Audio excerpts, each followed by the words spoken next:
Are you familiar with Chekhov's gun?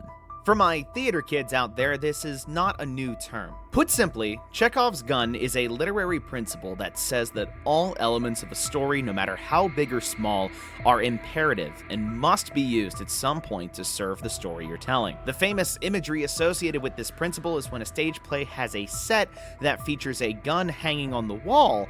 That gun must at some point during the stage play be fired. This is Chekhov's gun, and this is Marvel Rivals. This is my new hyperfixation, and this is why I'm down bad. Marvel Rivals is a 6v6 hero shooter developed by NetEase that has taken the gaming community by storm. By just being a damn good game. In a sea of hero shooters and less than stellar free-to-play pricing strategies, Marvel Rivals, while its monetization systems are unknown, is simply a fantastic shooter, even if it's just in closed beta right now. But while I could spend almost hours talking about every character and the art style and what I love about this game, subscribe for more, I just might do that. There's more to this game than just the part that you are playing. In fact, this game and the plot of this game, yes, I swear, it has a plot, could be damn near integral to the future of one of the most profitable film franchises of all time. With recent MCU news revealing the casting of Marvel veteran Robert Downey Jr. as the iconic Marvel villain Dr. Doom, half of the internet are stoked as all hell, and the other half are left scratching their heads.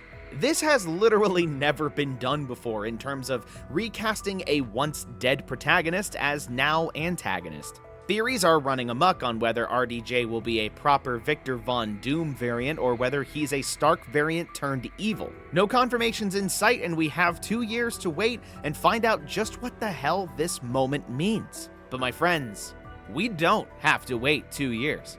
The answer has been staring us right in the face this whole time. This is why Marvel Rivals is the key to the MCU. Yes, I get it. The multiverse is a tired and tried concept from a movie perspective at this point. But let's be real with ourselves here. The multiverse has been something comics have been doing for decades.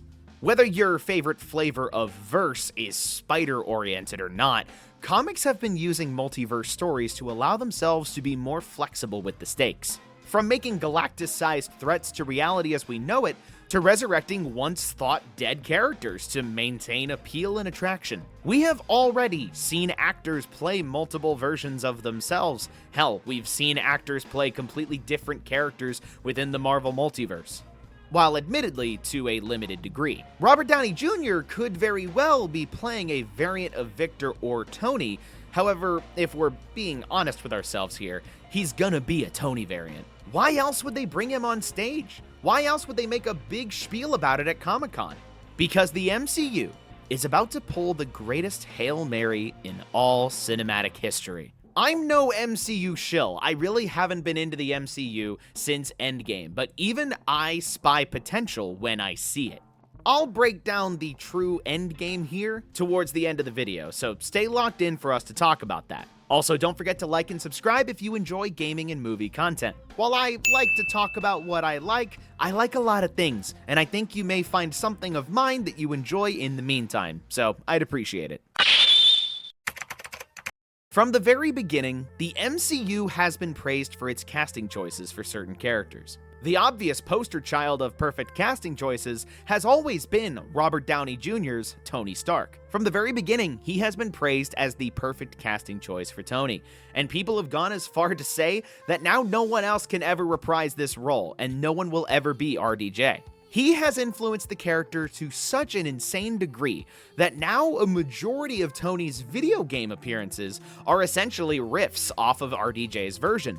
And that's not to say this is a bad thing, it's just the public's current perception of the character, so it makes sense to use the most popular and recognizable version in modern media. With this in mind, while I do see this casting decision as a slight move of desperation, what with the MCU in kind of a low point as of the recording of this video, I think that this casting decision is a strategic choice. Robert Downey Jr. is an immensely talented actor, and even as Tony, he has conveyed 101 different sides to Stark. He said it himself. new mask, same task. On that same token, while the MCU has done its best to stay true to the characters, it's the stories that they tell that see the greatest amount of mix-ups and touch-ups. We've rarely seen Tony Stark as a mentor figure to Peter Parker of all people in the comics before, but that was the natural evolution in the story that the MCU wanted to tell. Red Hulk has never been and never will be a Captain America villain, but Thunderbolt Ross has always been at odds with Sam Wilson during the MCU timeline, so it was a natural fit to have him be the next big bad to fight. While this story may sometimes play mix and match with its characters and villains in some stories, I never feel like anything in this story is completely out of left field. If nothing else, I feel like a lot of the stories post-Endgame have already been pretty isolated. They can stand apart while also still having ties to the greater plot at hand. And the thing is, I think that's part of the plan. This is an old rumor, and while, yes, it's unfortunately the core of my theory and not proven at this point, it's the part that makes the most sense from both a franchise perspective as well as storytelling perspective. There is a rumor floating around that the MCU is gearing up for a soft reboot. With the success of the Infinity Saga and the death of many characters, the MCU has been struggling to rebuild its core teams and making new stories that people are interested in. Now, that's not to say that the quality of these new projects has been lacking. I loved Moon Knight and desperately want to see more love for that character in the future, but I do recognize that Moon Knight is no Iron Man or Hulk and never will be. So the idea here is to take all the recognizable characters that are not dead in the MCU timeline and all the characters that are gone but have variants that are still alive in alternate universes, mash them up together like a big old pot of superhero soup.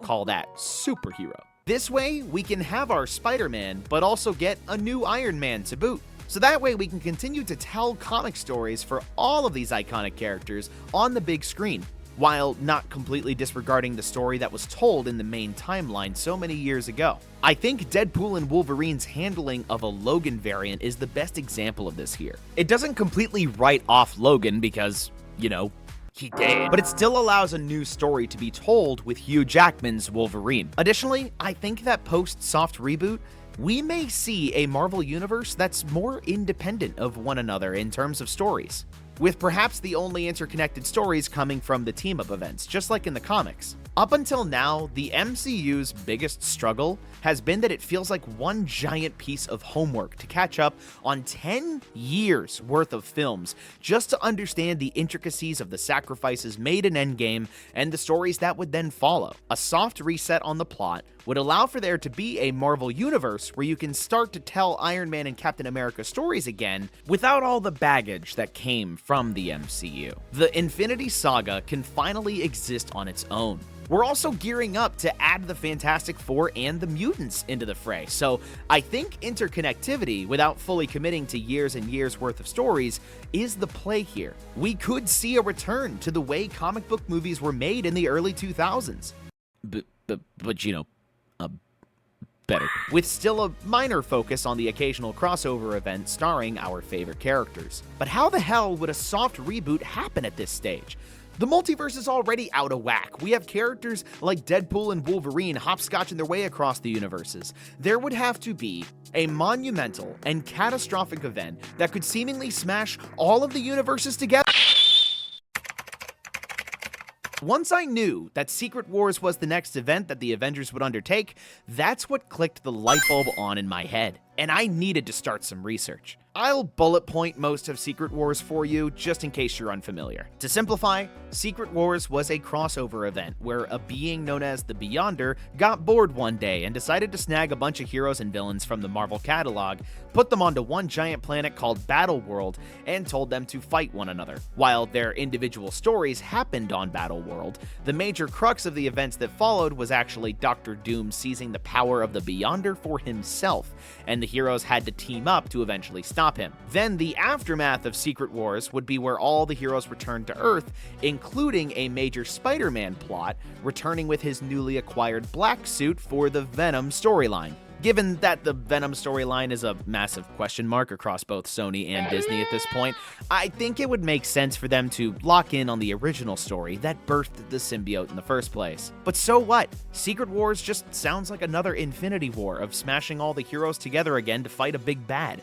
Where's the catch? The catch is that I don't think that Secret Wars will just be the heroes of the main MCU timeline. Deadpool and Wolverine has opened us up like we've never seen before, and I think that Secret Wars is poised to create the ultimate multiversal extravaganza that fans have been coping for since Multiverse of Madness. And how it all breaks down will stem all the way back to Marvel Rivals. Oh look, it's that game you clicked on the video for. Sorry about that. Now that we're here, we've spent a fair bit of time discussing what the MCU is planning on doing, but how does Marvel Rivals feature into this grand scheme? Why is it relevant to the Robert Downey Jr. casting as Doctor Doom? And what does it have to do with Secret Wars? With all the pieces in place, I can finally deliver on what all of this is leading to. The plot of Marvel Rivals includes that of two Doctor Dooms, one from the future and one from the present. The two Dooms have become aware of each other's existence, and this is simply no good for their Doctor Doom-sized egos. So naturally, the only way to resolve this minor inconvenience is total multiversal war, trying to prove which one is the better Doom. In doing so, they pull in heroes and villains from various timelines to the time stream entanglement to duke it out and prove which Doom's team is the best. Sounding familiar yet? Now, I hear you saying, just what the hell does a video game have to do with the movies that are coming out? They're two separate mediums. They're completely unrelated. True, I get that point. And while we won't be seeing a live-action Galacta anytime soon, F in the chat, boys, y'all remember Marvel vs. Capcom Infinite? Me neither, I'm trying to block it out from my memory too. It's silly to say at this point that affiliated media doesn't have influence on another. In the MVCI days, we were crying and screaming for X-Men characters to return, but Disney was still at odds with Fox before the acquisition. Thus, the story of the game had to be more focused on the MCU characters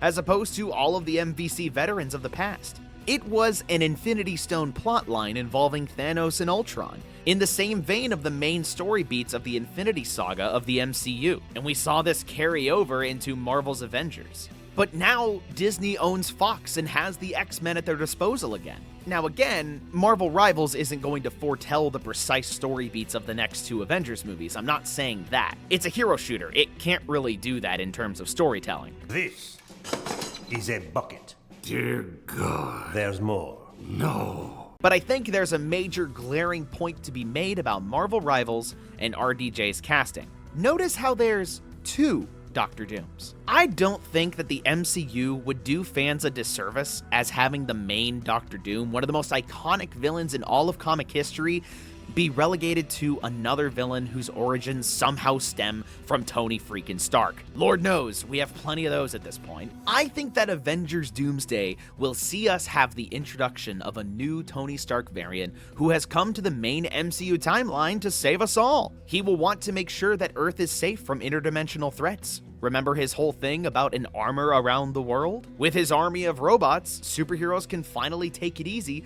without having to worry about street-level crime anymore. But eventually the heroes of the MCU will smell foul play and realize that this Stark variant isn't a savior, but a tyrant. He's renamed himself Victor Von Doom and has taken on the mantle of Doctor Doom, a man of iron who never takes off his mask. Armed with both knowledge of the arcane and technology, because Tony always has to be the smartest man in the room, he'll eventually succeed and take over the Earth. Leading into Avengers Secret Wars, this is where I get a little fuzzy and it will highly depend on the plot of the Fantastic Four movie. But here's what I can gather.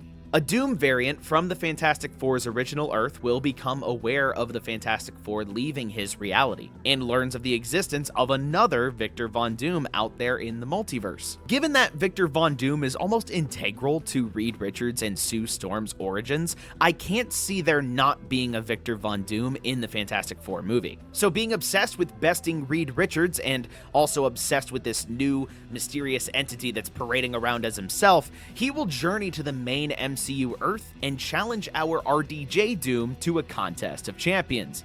Get it? Heroes and villains from his reality versus heroes and villains from our reality will duke it out on an isolated planet known as Battleworld to finally decide which Doom is Doom year and to decide which reality deserves to be conquered. RDJ Doom will of course accept, a massive battle and story will play out, and eventually the conflict will escalate to the point where both realities will converge on one another, leaving only one Doom left standing, the Prime Doom, played by, God knows who at this point, but I think that the true Doctor Doom we will have for the future of the MCU will not be RDJ. We'll also have a new Tony Stark, also not played by RDJ, along with other heroes and villains who are born anew into a fresh world where heroes and villains are already established. I think that Marvel is throwing us a red herring and making us talk about the MCU again in an attempt to drive controversy and discussion, plus leading to more butts in the movie theaters again. I think that Marvel Rivals has a bright future ahead of it,